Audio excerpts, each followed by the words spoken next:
Saya bersyukur pada Tuhan yang telah memberikan pewahyuan yang luar biasa semenjak 2016 sampai saat ini. Di mana sesuai janji Allah kepada saya bahwa Dia akan memuridkan anak-anak kita langsung besar damai sejahtera Allah. Di versi daripada bahasa Inggris, I the Lord will teach your children and they will have real peace. Suatu impian saya di mana kita semua dimuridkan langsung oleh Tuhan sehingga amanat agung dapat terlaksana. Sesuai Filipi 4 ayat 15, saya bersyukur kepada jemaat Filipi. Rasul Paulus katakan bahwa jemaat Filipi telah mengetahui di mana mereka diundang untuk turut menjadi mitra kerja, partner dalam pelayanan pengelebaran kabar baik.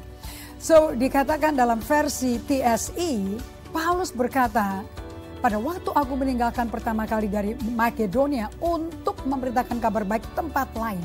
Gak ada jemaat lain yang terlibat penuh.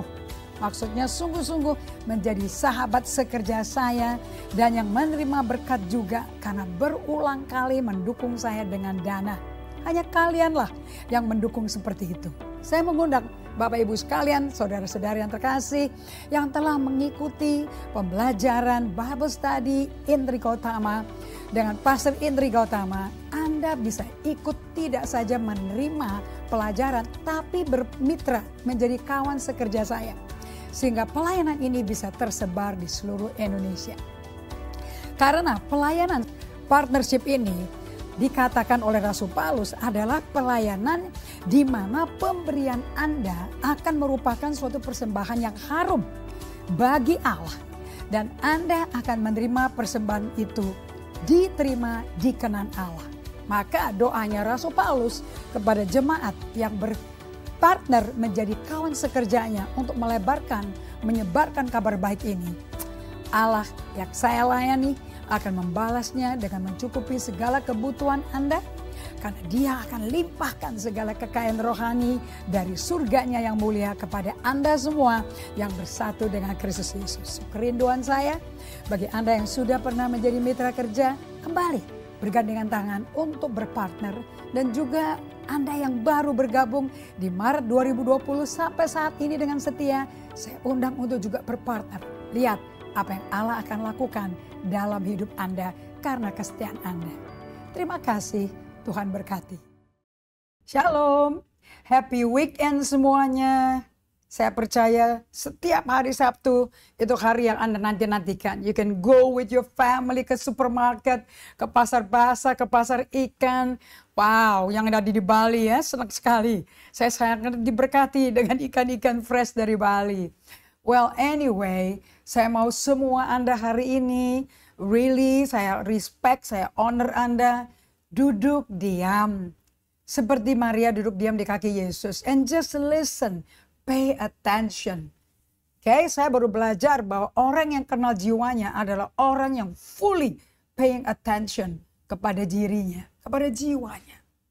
So I want you to really rest, supaya Anda kenal jiwa Anda ini manusia yang lama, manusia palsumu, atau Anda hidup sebagai ciptaan baru dalam Kristus. Baru Anda tahu, jalanku bukan jalanmu, rancanganku bukan rancanganmu. So, saya mau ucapkan terima kasih untuk semua yang sudah gabung dengan Bible tadi live streaming. Kali ini saya belum bisa live streaming because saya mesti ngajar foundation class, which is so important and it's so good ya. Bahkan buat pengajarnya aja to refresh, being refreshed again. Dasar kepercayaan kita tuh apa sih? What is your sure foundation?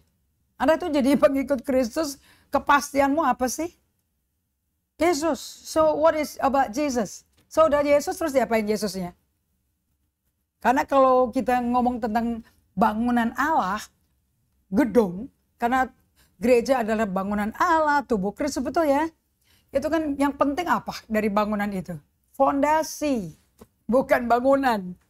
Bukan nama kontraktornya, tapi fondasi. And Yesus adalah kontraktornya. Di karena Matius 16:18 dia ngomong, aku mau bangun jemaatku. So he is the real builder. Yang jago taruh fondasi itu rasulnya. Kalau saya berdoa, semua pengajaran yang dibagikan di Bible Study is about fondasi yang menghasilkan hasil bangunan luarnya yang kelihatan di atas tanah itu menjadi kemuliaan Allah. Right? Thank you semuanya teman-teman yang udah bergabung. Thank you Inge, thank you Jolly, thank you semua nih. Para tim kami lagi kuliah nih di Jakarta nih, kuliah Bible School. Saya bangga sama mereka. Nggak enak, tapi harus Anda mesti belajar Alkitab. Kalau nggak tahu isinya gimana. Jangan belajar untuk dapat, belajar untuk kenal Tuhan. Untuk tahu fondasimu. Yang buat dasar hidupmu itu pasti itu apa. Oke, thank you juga untuk Pak Jamie, untuk Pak Minto, untuk Mega, untuk teman-teman yang udah bergabung, untuk Insan Sanger, untuk Ibu Naomi. Terima kasih untuk semua yang sudah hadir. Saya berdoa Anda siapkan catatan Anda, Alkitab Anda, karena catatan gak pernah lupa, kitanya pelupa, apalagi banyak gadget di depan mata kita dan tangannya udah latah. Saya lihat orang-orang tuh ngetik di handphone kan kecil ya, itu ngetik bisa 10 jari loh. Amazing. Saya sih tetap sampai hari ini masih 1 jari Bapak Ibu. Okay? But is focusing on the Bible and mengerti tipe of ministry yang betul-betul menghasilkan murid Kristus. Ada yang membahas terus, ada yang melakukan. And thank God saya memegang dan dipegang oleh mentor yang hidupin what it is to be a Christ-like disciple. Alright? Oke, sebelum kita mulai, saya mengundang Anda semua, teman-teman yang dari Manokwari, dari Papua, dari Sumatera, dari Kalimantan. Saya minta Anda untuk siapkan Alkitab Anda dari Jakarta Barat, Jakarta Selatan, dari Surabaya, dari Labuan Bajo. Thank you so much. Saya minta Anda siapkan diri Anda. Ini yang bikin Anda sukses loh. Bukan karena Anda dengerin saya. Justru firman-Nya bikin Anda sukses hidupnya. Tidak perlu menjadi korban apa yang kau lakukan. Gara-gara saya kerja keras begini, saya jadi begini. Gara-gara saya kawin ini, jadi aku jadi begini. Enggak. Mau diapain aja sama orang. Kalau Anda berfondasi Kristus, pasti sehat. Amin. Mari kita satu dalam doa, persiapkan diri Anda. Dan Tuhan itu nomor 1 sukanya didatengin dengan hati yang diam. Hati yang stop kerja. Bagi Anda, ya Sabtu ini Sabat. Kalau ikut pelajaran saya, Anda terima Sabat. Kalau Anda masih belum terima Sabat, Anda belum pernah ngikutin pelajaran ini. Betul nggak Pak Vini? Betul ya? So, everybody knows Sabat. Karena Yesuslah Sabat kita. Yesus aja hidup dengan Sabat. And Yesus hidup di hati kita. Nggak mungkin hati kita berontak sama badan kita, atau badan kita ngelawan hati kita. Karena hati kita tempat tinggal Yesus. Buka telapak tangan Anda, taruh di atas pangkuan kaki Anda. Tanda Anda relax and rest. Itu handphone untuk nonton Bible Study ini taruh di stand-nya, di kakinya. Jangan di tangan Anda terus. Ya, nanti Anda ketiduran. Taruh di depan Anda, dudukin di kedudukannya. Dan buka tangan Anda dua-duanya, taruh di atas pangkuan kaki Anda. Mari kita datang ke Tuhan, hirup hadirat Allah yang dari dalam batin Anda, dari pusat perut Anda. Di situ Roh Kudus berdiam. Biar Roh Kudus menuin seluruh tubuh kita, jiwa kita. Karena tubuh kita menjadi rumahnya jiwa kita. Dan jiwa kita disetir sama Roh Kudus supaya hidup dipimpin Roh. Oke, mari kita berdoa.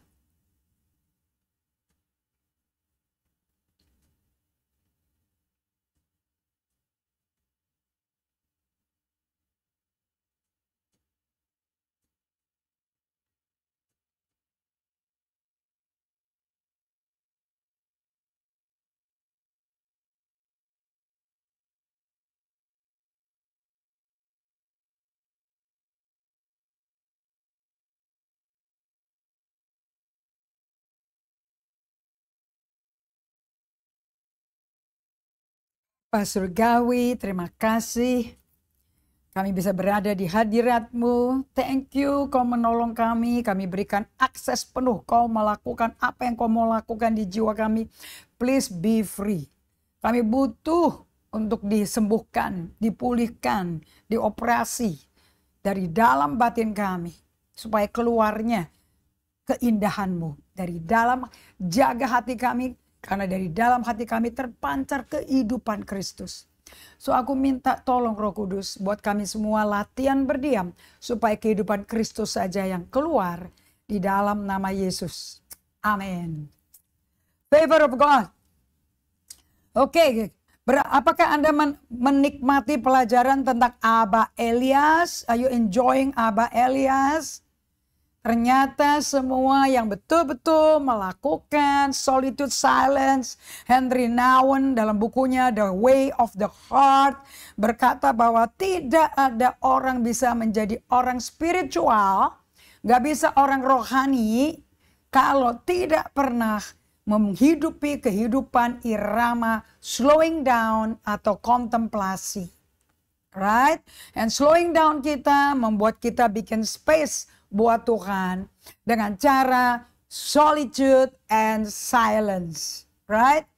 Nah, jadi dari Bapak Elias ini, Abba Elias, kita belajar apa Bapak Ibu sekalian? Di tengah-tengah dia berada bersama Tuhan, dia alami kunjungan iblis. Persis seperti waktu Yesus ada di padang gurun. Isn't it? Yesus dibawa sama Roh Kudus ke padang gurun sebelum dia mulai pelayanannya. Wow, ujian pemurniannya Allah Bapa gak main-main. Sebab Allah Bapa belum pernah pakai badan manusia, badan berdosa. So nomor 1, setelah 30 tahun, anonymous, disembunyikan. Begitu muncul usia 30 tahun, baptisan selam, surga kebuka, Allah langsung mendeklarasi dengan suara kayak guntur. Ini anakku, kepada aku berkenan. Keluar dari baptisan selam di dalam sungai Yordan.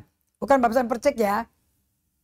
Keluar, langsung Roh Kudus bawa dia ke dalam padang gurun untuk dicobai iblis. Jadi pencobaan iblis itu terjadi di padang gurun. So if you ask me, solitude silence itu ngapain? You need to be silent to hear you. Untuk dengar jiwamu. Saya lagi ngajarin di gereja saya bahwa Anda adalah jiwamu. C.S. Lewis berkata, you are your soul. Top teacher, Bible teacher. Anda mesti tahu ini, kalau buku-buku saya perkenalkan, Anda mau beli, please. Okay, please. Nama C.S. Lewis is a must. Bahkan Hollywood bikin movie-nya Narnia.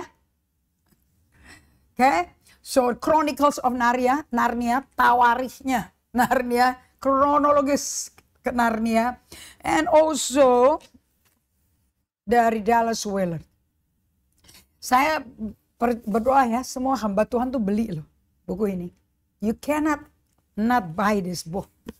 Dallas Willard, The Divine Conspiracy. Kemudian ada ini di break lagi, part 1, 2, 3. Okay? And then dari salah satu dosen LK3 dengan pendeta Julianta Sumanjuntak, saya ambil tentang spiritual development. And gurunya, dosennya mengenali saya, I'm so glad. Dan dia undang saya khotbah di gerejanya di Bandung. Waktu itu masih by Zoom. Dia mengajarkan Dallas Willard, the best book ever, Renovation of the Heart. Ini yang terjadi waktu kita bertobat lahir baru. To do this, nggak cukup baca buku teksnya Bapak Ibu. Anda mesti melakukan devotionnya. And devotionnya dibuat oleh muridnya Dallas Willard. Ini hamba Tuhan yang menghasilkan murid loh. Muridnya itu John Ortberg, James King, Bill Gaultier. Aduh, guru-guru saya saat ini. Okay. Peter Scazzero baca juga bukunya Dallas Willard. But this too is a must. Kalau Anda mau kenal diri Anda. Ya, nggak cukup cuma baca Alkitab aja. Anda mesti dibantu sama orang yang breakthrough. Ya, kalau Anda mau cari baca Alkitab tuh dapat wahayan sendiri, kapan kelarnya? Belum, apalagi di hidup sehari-hari Anda banyak cobaan dan goncangan dan tekanan hidup dan stres. Mampu nggak Anda? Kan Anda dan saya belum punya panggilan dari Tuhan.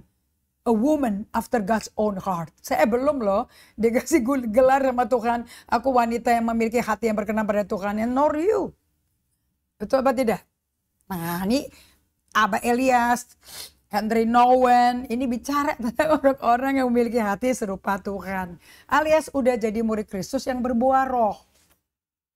Mari kita nyemplung, menyelam ke dalamnya dan belajar. So, saya ulangi lagi ya. Abah Elias mengilustrasikan gambar yang jelas dan bagus tentang hal ini.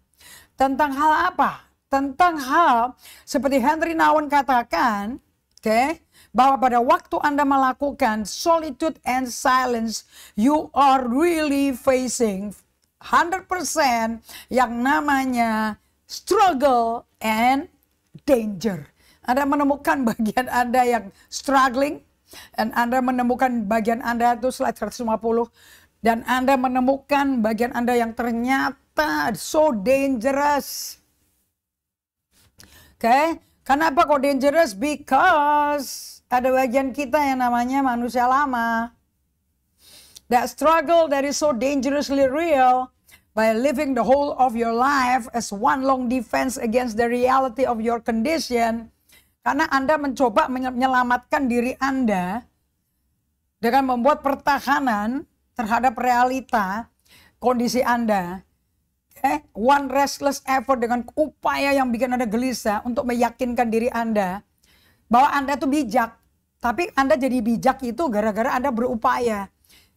This is a struggle dengan diri manusia lama Anda. And yet, kita ini berupaya untuk bikin manusia lama, manusia dosa ini, yang belum bertobat, yang gak kenal Yesus, kan masih dipakai sama kita. Kita masih pakai tubuh itu, yang isinya dia. Coba untuk menjadi umat Tuhan, murid Kristus pakai kekuatan sendiri. No way. Nggak bisa sama sekali. Cannot. Barang siapa mau ikut Yesus harus sangkal diri, pikul salib, datang ke Yesus. So di sini Henry Nouwen berkata di slide 153, inilah yang disebut sebagai struggle to die to the false self. Saya bagiin hal ini ya kepada jemaat saya. Kita baca Kolose 3 ya. Ini Anda mesti buka Alkitab nih. Kolose 3 ayat 1 sampai ayat 7 kalau nggak salah. So beautiful. Anda kalau mau tahu Anda tuh ada manusia lama, manusia dosa apa enggak, bacanya Kolose 3. Aduh, mesti Anda terus bacanya pelan, terus Anda dengerin Tuhan ngomong apa kepada Anda. Kemudian diinsafkan apa, karena firman itu Allah kan, jadi Allah mesti ngomong. Jangan baca cepat kelar, dengerin, resapin Tuhan ngomong apa.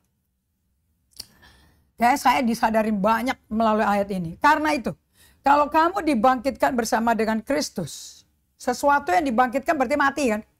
Kalau nggak butuh kebangkitan. Jadi aku yang dulu mati loh. Cari dan setelah itu kena kuasa kebangkitan aku hidup.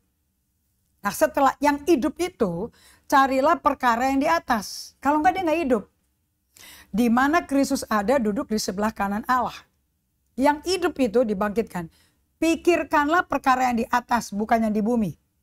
Termasuk badan kita, termasuk manusia lama yang nempel di badan kita. Yang nempel di organ-organ tubuh kita, nempel di otak, di alam, di bawah alam sadar kita. Itu mesti diperbarui semua. Jadi manusia lama kita berlalu nggak berarti dibuang, nggak diperbarui Bapak Ibu. Dengan kita memikirkan perkara yang di atas, bukan yang di bumi. Heavenlies, not earthlies. Sebab kamu telah mati, betul. Sesuai ayat 1. Right? Mati dari hubungan dengan Allah. Anda putus gara-gara dosa. Dosa itu racun, keji. Itu perbuatan keji benar-benar. Ditipu iblis itu keji benar-benar. Dan hidupmu yang baru is hidden, tersembunyi. Karena hidup manusia baru ini penuh kemuliaan Allah. Kalau kita nggak disembunyikan Tuhan, hancur jiwa kita.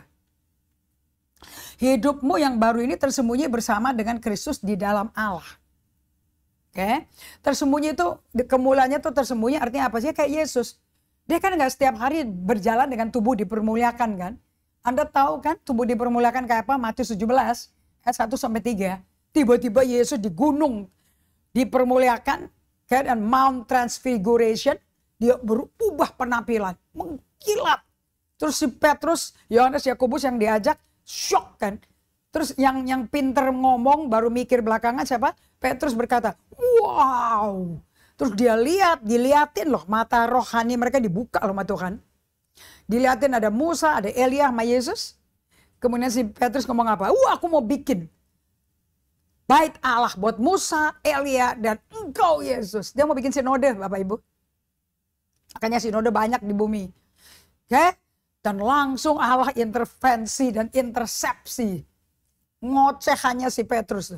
Ini anakku, kepadanya aku berkenan. Dengarin dia. Waktu Allah ngomong itu di Sungai Yordan gak ada kata dengarkan ini. Tapi di gunung dipermuliakan. Diminta. Dengerin Petrus, dengerin dia. Jangan kamu yang banyak ngomong. Wow, amazing. You cannot miss Jesus. Harus fokus, pay attention to Jesus. Makanya pikirkan yang di atas bukan yang di bumi. Sebab kamu telah mati, itu manusia lama, dan hidupmu tersembunyi bersama dengan Kristus. Tapi Kristus menyembunyikan kemuliaannya. Nah, pada waktu Yesus kembali menjadi manusia biasa, penampilan mengkilatnya hilang. Mereka kaget. Yesus ngomong apa? Jangan takut ini aku. Alias ini loh, kita kalau kita berjalan seperti Yesus yang dipermuliakan, wow, nggak ada orang bisa hidup di depan kita. Bingung semua orang. Itu dipermuliakan, disembunyikan demi keselamatan kita. Ayat 4. Apabila Kristus yang adalah hidup kita. Siapa hidup kita? Kristus hidupku, dalammu, kuatku, dalammu Tuhan. Kristus. Jadi barang siapa kehilangan nyawanya. Itu gimana? Kalau mau nyelamatin. Dengan cara alat lain. Bukan melalui Injil dan Yesus. Pakai kekuatan sendiri. Pasti hilang. Tapi kalau Kristus itu hidupmu. Bukan lagi aku yang hidup. Tapi Kristus hidup dalam kita. Galatia 2 ayat 20. Menyatakan. Nanti Kristus yang adalah hidup kita. Menyatakan diri kelak. Di awan-awan. Bersama kuasa kekuatan Allah. Dan para malaikat. Dan kuasa kerajaan Allah. Kamu pun akan menyatakan diri bersama dengan dia dalam kemuliaan. Kita diubahkan. Mengkilat loh. Kayak Yesus. Karena itu. Kalau mau hidup kayak gitu. Sekarang ini. Sebagai ciptaan baru dalam Kristus. Matikan dalam dirimu. Segala yang sesuatu yang duniawi. Yaitu percabulan. Ya, Anda nggak menyembah Allah udah bercabul. Karena Anda udah berzina. Mazmur 73 ngomong gitu. Karena Anda pasti menyembah penguasa kerajaan angkasa. Manusia nggak bisa kosong ya. 2, kenajisan. Menyembah nilai-nilai dunia. Apa yang berhala di dunia. Dunia itu kan menyembah tubuh. Badan itu segala-galanya. Operasi plastik, operasi kosmetik, badan yang di gym, di fitness, six pack, dipamerin, baju ketat-ketat untuk ditonjolin semua badan kita. Itu iblis bikin kita percaya, aku nih badanku. Makanya banyak anak-anak di Amerika 11 tahun, 15 tahun bunuh diri. Gara-gara di sosmed. Pakai platform yang ngajak ngomong. Bisa ngomong sama orang stranger loh. Yang bilang badanmu jelek, badan begini, kamu mukanya gini, bunuh diri. Banyak kan, even di Indonesia juga ada, di Bali juga ada yang bunuh diri, kena bully, kan semua digital. Because your body is your identity. Bukan, jiwa kita adalah kita. Hawa nafsu, gak bisa tahan berpuasa, mesti makan manis-manis. Nafsu jahat, serakah, menang sendiri, narsistik, juga keserakahan. Greedy, tamak. Lihat aja berita di sosmed. Gak ada berita siaran TV maupun sosmed kita yang gak sejajar. Itu semua sama dengan penyembahan berhala loh. Idolatry. Mengagumkan, meninvest waktu kepada talenta, skill, penampilan. Itu idolatry. Jadi Anda penyembah berhala. Gak usah ke kelenteng. Gak usah pakai jimat-jimat. Gak usah pakai dukun-dukun. Mengagumi badan aja. Lihat dong semua di sosmed. Orang biasa gak terkenal. Bukan foto model. Bukan muncul di majalah Bazaar, Vogue. bisa berpose kayak bintang film apa dan pramugari lagi. What you call that? Model itu mannequin. Yeah, you know what it is. Gayanya udah kayak Pergawati maksudnya. Isn't it? But who are you? Pas ketemu, loh pendek sekali. Enggak, badan tinggi, hampir 180, 185. Kecil, dan badannya enggak sebanding. But posenya, ya ternyata itu sosmed ya. Saya belum bisa pakai loh. Banyak itu ya, bisa di crop, bisa ditaktikin semua. Bahkan bisa bikin lipstick, nggak usah pakai lipstick, lipsticknya digital. Sulam alis, sulam bibir. Itu saya di Bali baru belajar. Apa tuh bibir disulam? Oke. Sulam apa lagi? Saya nggak tahu itu. Right? Itu kan semua untuk menonjolkan kan. Anda itu badanmu. No, you're wrong. Salah. Nanti itu mengundang pedofil ngejar anakmu loh. Orang luar nggak ada ngerti. Pakai Roblox bisa datang ke rumahmu karena jajak main di platform Roblox. Ngeri. And banyak lagi. Ada anak-anak, ada orang tua tiba-tiba muncul di program apa itu di sosmed. Telanjang, alat kemaluannya ditonjolin. Kenapa sih kalau badan dikeluarin? Karena satan ya, iblis satan, bukan setan. Itu membuat pikiranmu percaya. Kamu itu badanmu, kamu jelek, kamu nggak bagus, nggak ada yang mau, kamu nggak akan laku, nggak bisa apa-apa. Badan. Belajar dari Nick Vujicic, penginjil yang luar biasa. Lahir tanpa kaki tangan. Apakah dia penginjil? Pembicara top, lebih top daripada yang komplit anggota badannya.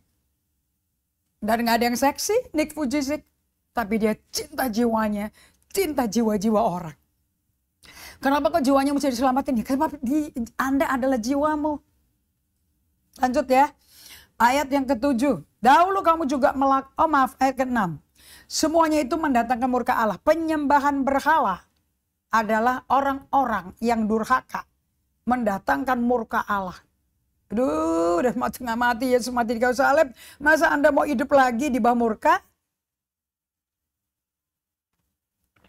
Dahulu kamu juga melakukan hal-hal itu ketika kamu hidup di dalamnya. Tapi sekarang, buang semuanya itu. Marah, geram, kejahatan, fitnah, kata-kata kotor yang keluar dari mulutmu. Ini kan semua keluar karena membanding-bandingkan dirinya dengan penampilan, identitas berupa tubuh, harta, kekayaan, pokoknya kalung, segede-gede apa. Oke, udah sekarang buang semuanya itu. Oke, nah sekarang Anda perhatikan ya, if you live dengan memikirkan hal yang di atas bukan di bumi, you are a new creation. Oke, nah Anda baru bisa perang melawan the false self. Kita lihat di Efesus 4:17. Aduh, ini pegangan saya. Sebab itu kukatakan dan kutegaskan kepadamu di dalam Tuhan. Hanya di dalam Tuhan. If you live in God, in Christ, in the vine, di dalam pokok anggur. Karena kita carangnya menjalar, ngerambat. Dan kalau nggak punya teralis akan liar. Melanjatnya ke bawah, diinjak kaki orang, diinjak traktor, dimakanin binatang. Petaninya bangkrut tuh, nggak ada panen. Hidupnya nggak berbuah. Oke, jangan lagi kamu hidup di luar tanpa diam dalam Kristus, Kristus diam dalam Anda, firman dalam Anda. Jangan hidup tanpa seperti carang dalam pokok anggur. Ini semua pelajaran kan buat di Anda carangnya hidup, Andanya yang adalah carang, hidup dalam pokok. Oke, to practice the presence of God. Oke, makanya Anda mesti baca dong. Kenapa sih kok Anda dikasih buku day by day? This is an invitation to a loving union. Ini buku, ini praktek berada dalam Tuhan. Bikin Anda menjadi serupa Tuhan. Akan menjadi tali pengikat seperti orang-orang di Midwest Amerika. Kalau di Kanada, itu ternyata kalau udah hujan salju, sampai bulu matanya bisa salju semua isinya. Kayak mobil udah ketutup deh. Itu mobil-mobil teman saya di Calgary, waktu dia jemput saya di airport, saya sampai sedih loh, mobilnya mereknya bagus, Mazda, SUV. Ya ampun Bapak Ibu, karatan. Saya bilang ini karatan kenapa? Tapi saya bukan kaget karena miskin atau apa. Saya bilang ini karatan gara-gara kasih garam ya, karena banyak salju ya. Si knowledge nolong jadi nggak nyinggung orang. Wow, that's how thick the snow. Nah di tengah-tengah itu kalau blister katanya bisa hilang, nggak bisa kelihatan apa-apa. Tapi kalau Anda keikat sama Tuhan, berada sama Tuhan, Anda bisa pulang. Karena Allah akan menuntun Anda. Oke? Nah itu pentingnya solitude silent itu buat itu. Jadi ada tali yang ngikat Anda ke Tuhan dan selalu bersatu sama Tuhan. Gak mungkin blizzard membuat Anda hilang ke bawah angin dan mati. Gak mungkin. Oke? Di ayat 17 ya. Jangan dong hidup lagi seperti orang yang gak kenal Allah dengan pikiran yang sia-sia. Itu ada bagian yang kita ingat dulu kita sebelum kenal Yesus kayak gini nih. Masa bodoh. Tuhan-tuhanan gak ada tuhan-tuhanan. Gue udah sukses. Lihat dong. Duit. Achievement. Penciptaan. Dapat apa? Nobel Prize. Pulitzer. Gift. Tapi pengertiannya gelap, jauh dari hidup bersekutu dengan Allah. Ini yang gak ada nih. Di orang yang kaya raya, penuh harta, penuh mobil mewah, badan menjadi boneka, menjadi komoditas. Ini yang gak ada nih. Jadi Anda makhluk mati. Karena kebodohan yang ada dalam mereka, karena kedegil hatinya. Sumber Anda hidup bersekutu dengan Allah, hati yang tidak degil. Itu butuh disunat sama Tuhan. Gak bisa dibuat sendiri. Perasaan akibatnya mereka orang yang tidak ada self-awareness. Karena perasaannya tumpul. Sehingga mereka menyerahkan diri pada hawa nafsu. Dan mengerjakan dengan serakah segala macam kecemaran. Apapun yang cemar-cemar membuat nama baik mereka buruk dilakukan. Tapi kamu bukan demikian. Kamu telah belajar mengenal Kristus. Karena kamu telah mendengar. Saya bagikan loh pada Anda apa kata Kristus tentang Kristus dan menerima pengajaran di dalam Kristus menurut kebenaran yang nyata dalam Yesus. Yaitu bahwa kamu berhubung dengan kehidupan kamu yang dahulu harus menanggalkan manusia lama yang menemui kebinasaannya oleh nafsunya yang menyesatkan. Jadi setelah baru kita masih ada dong manusia dosa itu. Itu disuruh tanggalin manusia lama. Ya. Yang jadi orang kudus tuh manusia roh. Manusia barunya yang hati baru, roh baru. Tempat roh Allah berdiam. Di dalam batinnya Anda. Tapi badan Anda itu masih dikuasai dengan memori-memori, nafsu-nafsu. Sensualitas, seksual, serakah, greedy. Egois, narsistik, all of this. Itu mesti ditanggalin loh. Every day. Makanya Anda datang kepada Tuhan supaya Anda bersekutu lagi dengan Allah every day. Aduh, nyanggalinya gak gampang Bapak Ibu. Dan itu manusia lama menemui kebinasaan oleh nafsu yang menyesatkan. Supaya kamu, ayat 23, dibaharui di dalam apa? Roh manusianya. Dan pikiranmu, jiwamu tuh. Ini jiwa nih, roh dan pikiranmu. Siapa kita sebetulnya? Itu kado Tuhan loh. Di Kejadian 2 ayat 7. Jaga, jadi steward. Supaya kamu dibaharui dalam roh dan pikiranmu. Dan akibatnya kenakan manusia baru. Yang telah diciptakan menurut kehendak Allah dalam kebenaran dan kekudusannya. Akibatnya kalau ciptaan barunya dikenakan, dusta dibuang. Berkata benar sesuai kebenaran firman. Karena di dalam roh kudus cuma ada kebenaran. Dia yang tulis Alkitab kok. Karena kita sesama anggota tubuh Kristus. So, kembali ke slide. 153 is the struggle untuk tanggalkan manusia lama, to die to the false self. Is it real? 100%. Guys, sekali lagi saya katakan, Henry Nouwen mengajarkan bahwa pergumulan ini adalah pergumulan atau suatu peperangan, suatu perjuangan. 2 Korintus 10 ayat 3-5. Perjuangan peperangan untuk mati terhadap diri palsu kita. Itu adanya di waktu solitude silence. Penting banget solitude silence. Namun perjuangan pergumulan ini jauh melampaui kekuatan kita sendiri. Dan juga nggak bisa pakai kekuatan kita sendiri. Nanti itu namanya self-therapeutic individualism, healing, radicalism. Nanti deh saya bagikan. Jadi siapapun alias bahasa rohaninya gini nih. Yang Dernawan ngomong, siapapun yang mau berperang melawan setan-setan dan roh-roh jahat pakai kekuatan sendiri dengan senjata sendiri, ada orang bebal dan bodoh. Makanya untuk Solid Challenge yang masuk ke kita tuh kita diinfus oleh roh Allah, hadirat Allah yang penuh kasih menelan segala ketakutan dalam jiwa kita. Hikmat padang gurun. So when you go to Solitude Challenge, Anda lagi melakukan perjalanan dan berdiam di padang gurun tapi tidak sendirian, berada bersama Allah. Hikmat yang ada di dalam Kristen padang gurun adalah Anda kok akan konfrontasi kenatingan Anda, kehampaan Anda yang menakutkan Anda dan memaksa Anda untuk menyerahkan diri kita sepenuhnya tanpa syarat kepada ketuhanan Yesus Kristus. Itu bukan Tuhan ya, Tuhan. The Lordship of Jesus Christ. Perkataan orang Amerika ya. Ya karena ini ngerti bahasa Inggris ya sama bahasa aslinya kurios itu loh. Beda sama God. Kalau Yesus is not Lord of all. He's not Lord at all. Berarti ya Satan Lord kita. Alone we cannot face the mystery of iniquity. Nggak bisa kamu bisa menghadapi misteri rahasia daripada apa tuh iniquity? Pola cenderung berdosa. Jadi di dalam kita ini bawa pola nenek moyang kita punya dosa diwariskan ke kita. Kita bisa cenderung melakukan dosanya mereka tanpa ngerti ada loh. Makanya namanya misteri. Dengan dihukum. Aku mau siksa diriku. Aku mau bertapa 40 hari. Aku gak mau makan supaya mati nafsu-nafsu jahatku. Gak bisa Bapak Ibu. Only Christ can overcome the power of evil. Only in and through Christ can we survive the trial of solitude. Nah, itu dipraktekin sama Abah Elias. Dia baru tahu. Waktu dia solitude silent, tiba-tiba didatengin iblis. Waktu dia sendirian. Dan setan dan iblis datang berkata, ini tempatku. Kamu jangan di sini. Dijawab. Iblisnya dijawab sama si Abah Elias. Bukan ini selamanya milik Allah. Bukan milik kamu. Enak aja apa urusan kamu di sini nggak ada.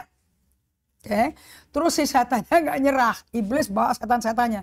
Dilemparin daun korma. Terus udah gitu si orang tua ini udah tua ya. Bongkok juga susah. Lah kok diambilin, dikumpulin dengan tekun. Jadi kita kalau lagi gitu, kita di Solid Silence lagi ada gangguan kita ngapain? Diam. Persevere. Fokus ke Yesus. Anda tujuannya ketemu Tuhan kok, bukan ngumpulin daun. Setelah beberapa saat setan-setan itu kalah kan? Ngomong ini tempatku, si Elias berkata enggak ini tempatnya Allah. Dikasih daun-daun korma, dikumpulin, dirapihin. Yang terakhir dong dipegang tangannya si Abah Elias, dibanting ke pintu. Dia pegang handalnya pintu, engselnya. Dipegang engselnya, dipegang pegangannya. Gandolin situ dia teriak. Tahu gak teriaknya apa? Jesus help me. Langsung instan Satan dan setan-setannya kabur terbirit-birit. Submit therefore to God. Resist the devil. He will flee. Betul kan? Yakobus 4 ayat 5 dan 6. Lalu si bapak tua itu mulai nangis dan meratap. Dan Tuhan Yesus datang dan ngomong, kamu kenapa nangis? Dan dia berkata, kurang ajar, aku gak terima loh, aku dihina sama iblis. Berani banget loh nangkep aku dan memperlakukan aku kayak sampah, dibuang-buang kayak gitu badanku. Dan Tuhan dengan tenang berkata apa? Kamu ceroboh sih. Ceroboh itu karena gak ngerti firman dan gak tahu hidupinnya gimana. Itu ceroboh. Aduh takut ya. Saya sebagai hamba Tuhan takut nih kalau sampai dengar kata ceroboh kawin. As soon as you turn to me again. Coba ya, di tengah-tengah kamu diganggu sama iblis.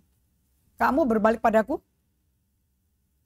Terakhir kan, kamu teriak kan, selamatkan aku kan. Nah, begitu kamu balik ke aku, apa yang terjadi? Aku di mana? Aku di sampingmu. Aku dekat padamu, gak pernah ninggalin kamu. Jadi itu namanya ceroboh. Ada Tuhan nggak dianggap, pakai kekuatan sendiri. Itu radikalisme tuh.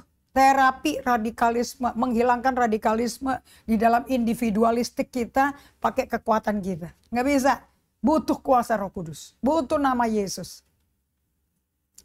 Oke, so kita belajar di sini bahwa 160 ya. Aku nih senang sekali di sini. Kan Anda perhatikan baik-baik ya kata-kata Yesus. Loh, kamu waktu teriak namaku, aku di mana sih? Kamu lihat aku di mana? Di sampingmu kan? Jadi di sini Yesus ngajarin apa? Itu di practicing the way juga diajarin. Justru in pain and suffering, di tengah-tengah pencobaan, justru ketemu Tuhan di situ. Allah itu nggak pernah muncul sebelum terjadi pencobaan. Tidak pernah muncul sesudah. Dia munculnya di titik kegentingan, krisisnya hidup Anda. Karena itu titik terendahmu. Iya, karena persembahan yang layak bagi Tuhan. Ya, bukan kasih uang-uang restan, kelebihan-kelebihan, shopping ada uang itu dibalikin ke Tuhan dan dikatakan ini perpuluhan. Enggak loh, perpuluhan itu 1/10 dari total pertambahan yang kau terima. Bukan restan uang yang gak kepake. Juga persembahan kasih sesuai sukarela. Bukan sesuai dengan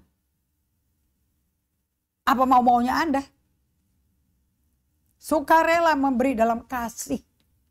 Dan kalau Anda cinta Tuhan, Anda akan gak mungkin kasihnya sembarangan. Oke? Jadi perjumpaan dengan Kristus tidak terjadi sebelumnya, sesudahnya, atau di luar peperangan dengan diri palsu kita dan di luar peperangan dengan setan-setan. Enggak. Justru persis di tengah pergumulan terberat bahwa Tuhan kita mendatangi kita dan berkata, maksudnya bukan mendatangi ya, kan di sampingnya dia udah. Kan Tuhan bersumpah, Ulangan 6 ayat 31, aku gak pernah ninggalin kamu atau biarkan kamu. Seperti Tuhan katakan kepada orang tua itu, segera begitu kamu berpaling kepadaku. Kamu kan melihat aku sedang berada di sisimu kan? Bukan Tuhan baru datang. Sama kayak Great Commission, amanat agung. Oke? Pergilah. Pergilah itu ternyata terjemahannya adalah seperti katakan, as you go, begitu kamu berangkat pergi, jadikan semua bangsa muridku. Barang siapa percaya baptis di dalam namaku. Dan jadikan mereka, ajarkan mereka semua apa yang ku ajarkan. Dan ketahuilah ayat 20. Aku menyertai engkau sampai akhir zaman atau sepanjang masa. Jadi Yesus nggak pernah dong minta kita melakukan amanat agung pakai kekuatan sendiri. Dia bagiannya, dia partisipasinya. Oke? Tidak sama sekali tidak. Justru Tuhan itu ada di dalam Anda. Ya dong, kan ada lahir baru. Dia kan ada sama Anda. Oke? Jadi kita ini memasuki solitude pertama-tama untuk berjumpa dengan Tuhan, T-U-A-N, Kurios, Yesus Kristus. Mestinya saya tambahin Kristus. Karena Kurios hanya cocok buat Kristus. Yang Yesus mati di kayu salib, yang Yesus mati bangkit itu Kristus Mesias yang diurapi Allah. Dan hanya untuk berada dengannya dan dia aja. Makanya Yesus itu di tengah-tengah posisi paling kritis. Itu kapan? Di Getsemani kan?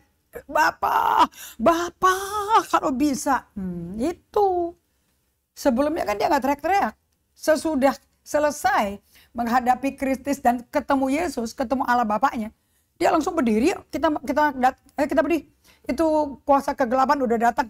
Mau menghakimi aku. Itu Yudas datang kan sama orang Imam Farisi dan tentara bait Allah. Jadi tujuan utamanya, prioritasnya, pada waktu Anda datang ke tempat sunyi, seperti Markus 1 ayat 35, Yesus selalu lakukan ini tiap pagi subuh waktu masih gelap. Keluar rumah ke tempat sunyi untuk berdoa. Yes. Adalah untuk apa? Untuk tidak dan bukan memberikan seluruh perhatian kita pada pelbagai muka-muka, all different kind of faces that frighten you. Gambaran kemewahan, kekayaan, ketenaran, powerful. Bahkan jadi hamba Tuhan membayangkan setan-setan semua pergi, semua orang sakit semua sembuh. Gak ada yang gak sembuh. Gak usah, itu hilang, itu nafsu semua itu.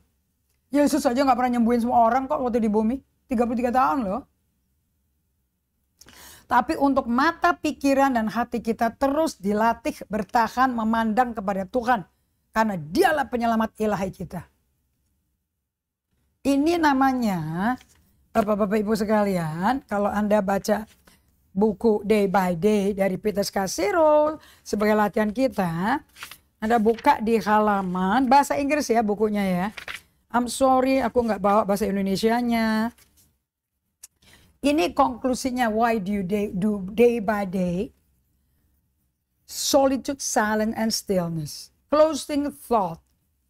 Gitu Anda memulai perjalanan dengan daily office atau daily kerjaan Allah.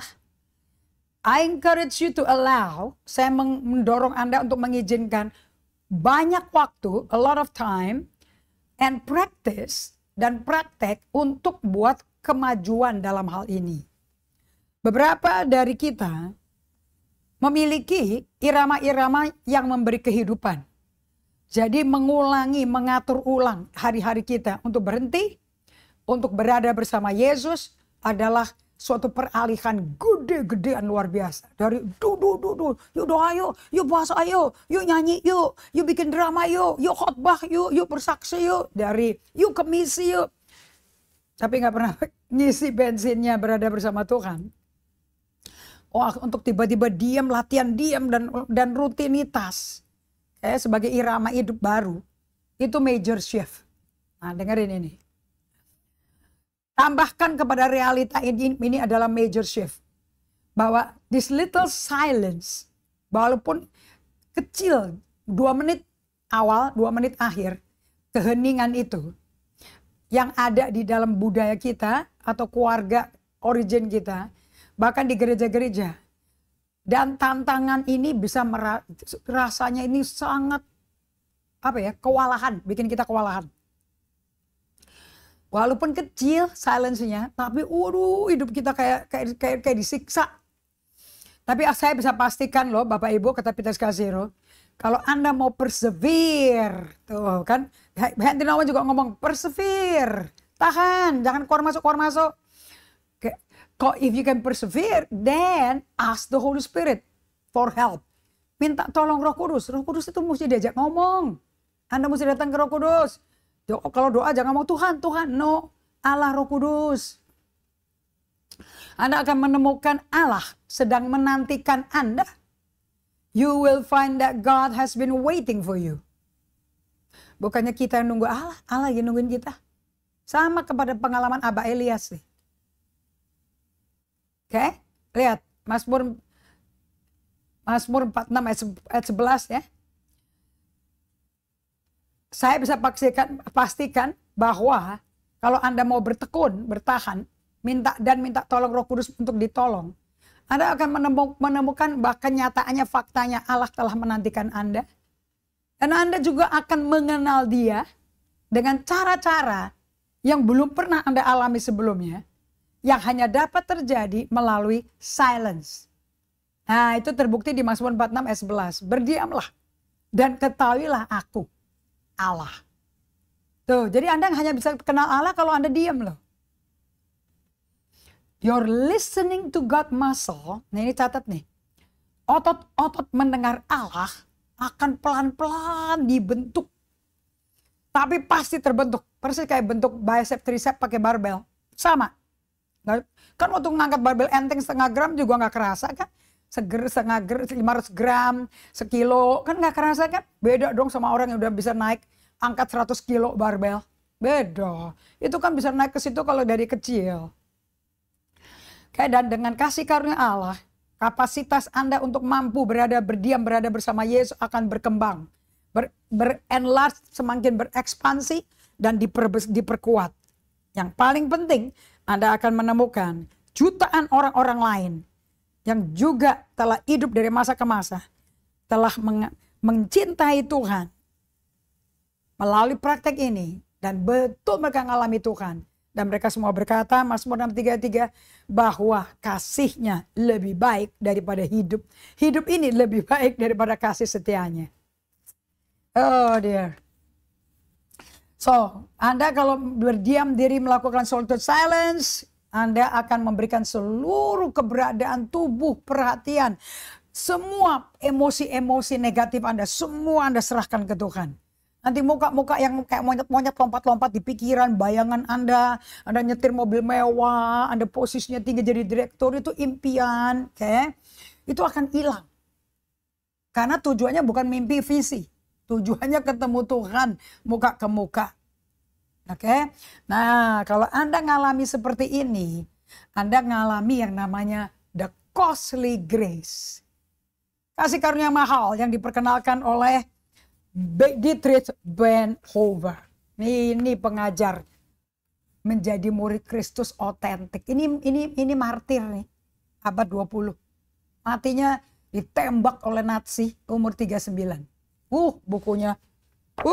Bagus banget. The Costly Grace. Kayak gereja sekarang ini sedang diserang musuh yang mematikan. Kayak kita berjuang, kita berantem, bergulat tiap hari untuk mendapat costly grace. Cheap grace itu dijual kayak grosiran. Bikin aja upacara gereja, perjamuan suci, pengampunan dosa, kayak penghiburan dari aktivitas sibuk acara gereja. Kayak semua itu udah di korting 50%. Grace is represented as the church inexhaustible treasury. Karena kasih karunia diterjemahkan sebagai harta yang tak berkesudahan. Supply-nya non-stop. From which she shower blessing with generous hand. Di mana dia mandi, gereja dimandikan dengan tangan yang murah hati. Tanpa minta, tanpa bertanya, tanpa ada batas yang diatur. Kasih karunia tanpa harga adalah kasih karunia tanpa pembayaran. Anda mesti bayar harga. Kayak kalau mau menjadi murid Kristus mesti bayar. Kasih karunia mesti bayar. Esensi dari kasih karunia kita adalah is that the account has been paid in advance. Kasih karunia itu artinya akun itu udah dibayar, diisi sebelum Anda datang. And because it has been paid, karena udah dibayar, everything can be had for nothing. Semuanya dapat diperoleh tanpa harga. Since the cost was infinite, karena harganya, biayanya tuh tak terbatas, kemungkinan peluang-peluangnya yang memakai dan spending are infinite. What would grace be if it were not cheap? Grace itu kayak apa sih kalau nggak murahan? Bapak Ibu sekalian, untuk tahu kasih karunia, Efesus 2 ayat 8 ya. Karena kasih karunia kita diselamatkan, itu bukan perbuatan kita sebagai manusia nggak gede kepala. Tapi itu kita terima oleh iman di dalam Yesus. Ini semua kasih karunia murahan, bukan membuat Anda tidak menjadi murid Kristus. Kasih karunia mahal menuntut Anda komitmen yang mendalam dan nyata dengan nilai-nilai Kristen yang diwujudkan Kristus. So Bonhoeffer membawa pengalaman dan perspektifnya yang unik ke dalam interpretasi yang bernuansa tentang khotbah di bukit. Jadi yang dimaksudkan Bonhoeffer ini adalah orang yang hidup dimuridkan dengan costly grace. Hidupnya tuh unik pengalamannya. Persis yang diucapkan Yesus di khotbah di bukit. By the way, kalau Anda pakai Matius 5, khotbah di bukit itu Matius 5, Matius 6, Matius 7. Bukan cuma Matius 5. Oke? Dan pengalaman orang-orang berdosa bersama Yesus pasti bikin Anda menjadi orang yang penuh empati, penuh belas kasihan. Karena Anda diubah demi orang lain. Oke? So, saya mau ingatkan kembali bagi Anda semua. Pada waktu Mother Teresa didatengin oleh Henry Nouwen. Henry Nouwen datengin si Mother Teresa di Calcutta di India. Oke. Dan Mother Teresa ditanya kayak gini. Ini orang hidupnya tiap hari mungutin badan sekarat, hampir hidup, hampir mati. Dari anak-anak kecil yang dilempar orang tuanya ke pinggir jalan, gak dikasih makan. Karena miskin. Makanya kemiskinan itu bukan dari kerajaan surga. Oke. Henry Nouwen bertanya, how to live out of my vocation as a priest? Gimana sih hidup dalam panggilannya Tuhan bagiku sebagai imam, sebagai pelayan Tuhan. Bukan sebagai pendeta ya. Sebagai imam. And Mother Teresa menjawab dengan sederhana. Ini semua orang-orang yang hidupnya solitude silence. Luangkan 1 jam sehari untuk memuja Tuhanmu, untuk menyembah Tuhanmu. Dan jangan pernah melakukannya. Apapun yang kau tahu salah. Dan kau akan baik-baik aja. So solitude silence and don't sin. Dan jangan berdosa. Pasti kamu akan bisa hidup di dalam panggilan Tuhan.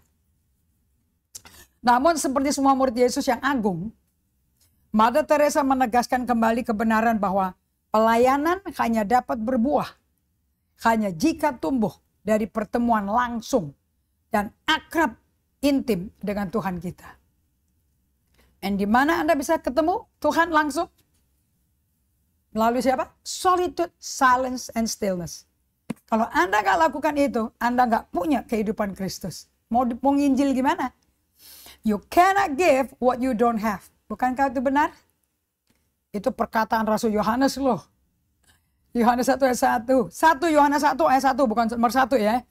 1 Yohanes ayat Yohanes 1 Yohanes 1 ayat 1. Ini salah ketik nih. Apa yang telah ada sejak semula, yang telah kami dengar, yang telah kami lihat dengan mata kami, yang telah kami saksikan, yang telah kami raba dengan tangan kami tentang firman hidup, itu yang kutuliskan. You cannot give what you don't have. So, saya mengundang Anda. Mau ada keurapan? Mau ada kuasa Roh Kudus? Solitude, silence, and stillness. Bikin ritme hidupmu iramanya Yesus. Anda bisa dengerin semua ya. Episode sebelumnya loh, itu udah diajarin. Bahkan saya ajarin rule of life. Itulah irama Yesus. Mari kita berdoa. Bapa kami di surga, I so enjoy and semua pengajaran ini dari Henry Nouwen yang saya bagikan, dari buku yang dia tulis, dari bukunya Dallas Willard, Dietrich Bonhoeffer yang mati ditembak tahun 1945. Thank God bukunya tersedia sampai abad ini. Membuat saya dikuatkan. Memang menjemukan dan berat melakukan solitude silence. To be silent is so difficult. Tapi tidak mustahil. Karena Roh Kudus menyertai kita, menolong kita. Di situ kita akan mengalami transformasi, diubah. Spiritual formation dari dalam batin kita. Demi orang lain. So Lord, buat kami semua yang mendengar. Mereka diubah demi orang lain. Demi satu anggota keluarga di satu rumah. Ngalami Yesus. Baru kita ngalami dimuridkan Yesus. Aku berdoa agar weekend ini menjadi waktu untuk berdoa, merenungkan semua yang dibagikan ini. Dalam nama Yesus Kristus kami berdoa mengucap syukur. Amin. Sampai jumpa di ibadah Sabtu bersama saya. Saya ada di Bali saat ini. Di Hotel Trans Resort. Oke. Dan jam 2 sampai jam 4.30 kita berkumpul. Saya akan bagikan prakteknya, pengalamannya, dan biar Roh Kudus bekerja pada Anda. Oke, jam 2 Trans Resort Hotel, boardroom, lantai bawah lobby. Kita berjumpa kembali. Dan Rabu kita lanjutkan pelajaran ini. Jam 5 sampai jam 6 WIB. God bless you.